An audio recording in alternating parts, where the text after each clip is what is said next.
Assalamualaikum warahmatullahi wabarakatuh. Kembali lagi dengan Ibu Isti pada mata pelajaran Akidah Akhlak. Hari ini kita akan belajar tentang karakteristik aliran Murji'ah dan karakteristik aliran Mu'tazilah dalam ilmu kalam. Yang pertama, kita akan belajar mengenai aliran Murji'ah.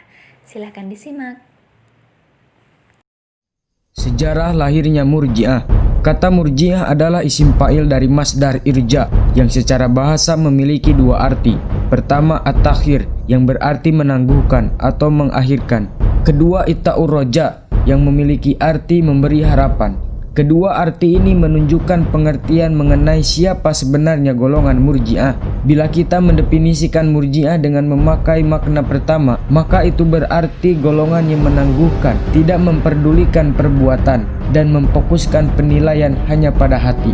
Bagi mereka perbuatan adalah hal sekunder, yang penting hati tetap beriman. Dan bila kita memahami Murji'ah dengan arti yang kedua, memberi harapan, maka itu ada kaitannya dengan perkataan mereka, maksiat tidak akan mendatangkan bahaya akhirat asalkan iman masih melekat, sebagaimana ketaatan tidak akan memberikan manfaat apapun kalau orangnya kafir. Ungkapan ini mengisyaratkan bahwa harapan, peluang yang dimiliki pelaku dosa besar untuk masuk surga sama dengan peluang yang dimiliki oleh orang soleh.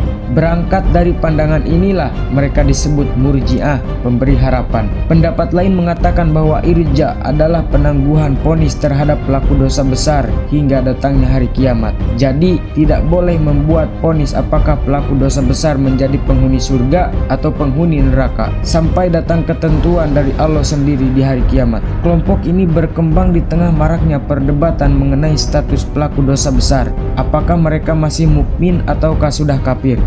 Golongan Khawarij berpendapat bahwa mereka kafir. Imam Hasan al-Basri bersama beberapa ulama dari kalangan tabi'in mengatakan bahwa mereka munafik sebab tanda keberadaan iman di hati bukan sekedar pengakuan lisan, tapi juga perbuatan.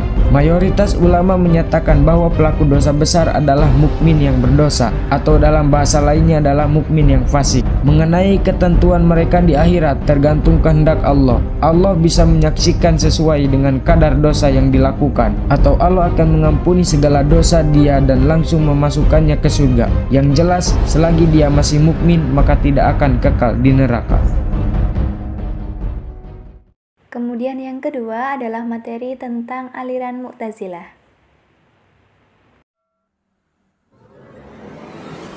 Kaum Mu'tazilah merupakan sekelompok manusia yang pernah menggemparkan dunia Islam selama lebih dari 300 tahun akibat fatwa-fatwa mereka yang menghebohkan.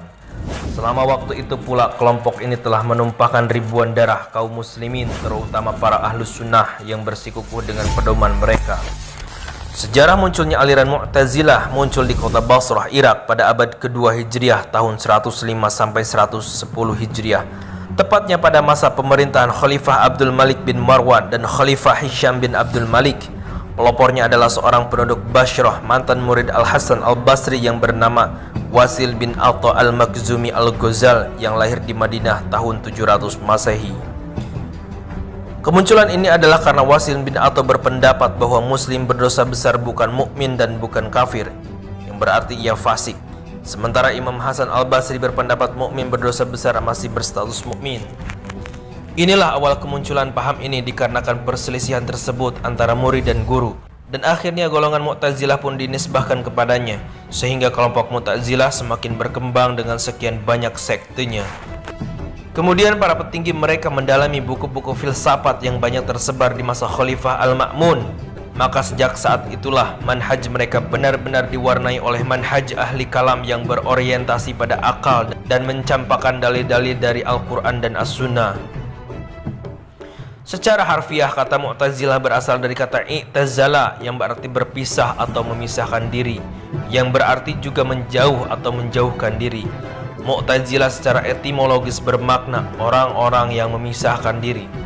Sebutan ini mempunyai suatu kronologi yang tidak bisa dipisahkan dengan sosok Al-Hasan Al-Basri, salah seorang imam di kalangan tabi'in. Asy-Syihristani berkata, suatu hari datanglah seseorang yang bertanya kepada Imam Al-Hasan Al-Basri, "Wahai imam, telah muncul di zaman kita ini kelompok yang mengkafirkan pelaku dosa besar, dan dosa tersebut diyakini sebagai suatu kekafiran yang dapat mengeluarkan pelakunya dari agama. Mereka adalah kaum Khawarij. Sedangkan kelompok lainnya sangat toleran terhadap pelaku dosa besar, dan dosa tersebut tidak berpengaruh terhadap keimanan. Karena dalam mazhab mereka, suatu amalan bukanlah rukun dari keimanan, dan kemaksiatan tidak berpengaruh terhadap keimanan sebagaimana ketaatan tidak berpengaruh terhadap kekafiran. Mereka adalah Murji'ah. Bagaimanakah pendapat engkau wahai imam dalam masalah ini, agar kami bisa menjadikan sebagai prinsip dalam beragama?" Imam Al-Hasan Al-Basri pun berpikir sejenak dalam permasalahan tersebut.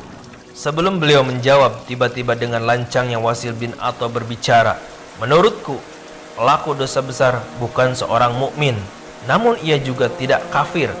Bahkan ia berada pada suatu keadaan di antara dua keadaan, tidak mukmin dan tidak kafir." Lalu ia berdiri dan duduk menyendiri di salah satu tiang masjid sambil tetap menyatakan pendapatnya tersebut kepada murid-murid Hasan Al-Basri lainnya. Maka Al-Hasan Al-Basri berkata, "I'tazala anna Wasil.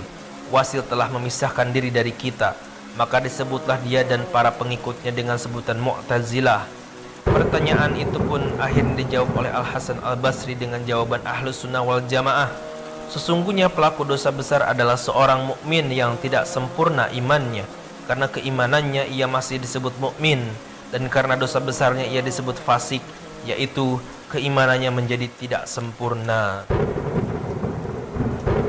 Di antara penyimpangan-penyimpangan dari kaum Mu'tazilah adalah menolak sifat Allah. Dalam masalah takdir, Mu'tazilah adalah Qadariyah, yaitu menolak takdir. Punya pendapat yang hampir sama dengan Jahmiyah, yaitu meniadakan kalau Allah dapat dilihat pada hari kiamat. Menyatakan Al-Quran itu makhluk, bukan kalamullah. Menganggap bahwa semua ilmu itu kembali pada akal untuk bisa menerimanya.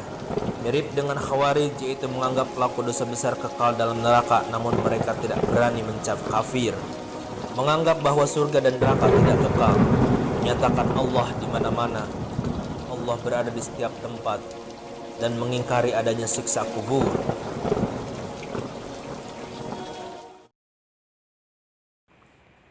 Demikian penjelasan mengenai karakteristik aliran Murji'ah dan Mu'tazilah dalam ilmu kalam. Kurang lebihnya ibu mohon maaf, semoga bermanfaat. Wassalamualaikum warahmatullahi wabarakatuh.